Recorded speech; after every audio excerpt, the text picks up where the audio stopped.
का यह मानना है कि टेररिज्म के खिलाफ एक निर्णायक लड़ाई लड़ी जानी चाहिए और दुनिया के सारे देश इस मामले में एकजुट हो रहे हैं।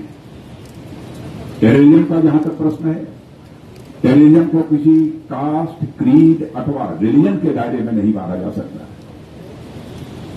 टेररिस्ट किसी भी कास्ट का हो सकता है, किसी भी कौम का हो सकता है, लेकिन कभी कभी कुछ लोग ऐसे होते हैं कि उसको किसी रिलीजन से ही जोड़ने की कोशिश करते हैं और मैं यह मानता हूं कि इसे कदापि उचित नहीं ठहराया जा सकता।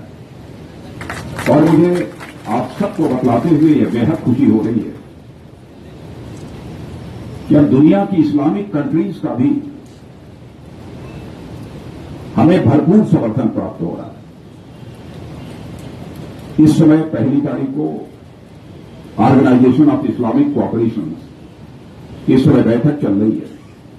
समाचार पत्रों के माध्यम से आप सबको भी जानकारी प्राप्त हुई होगी। इस ऑर्गेनाइजेशन ऑफ इस्लामिक कोऑपरेशन ने पहली बार भारत के विदेश मंत्री को गेस्ट ऑफ ऑनर के रूप में आमंत्रित किया है इस सम्मेलन।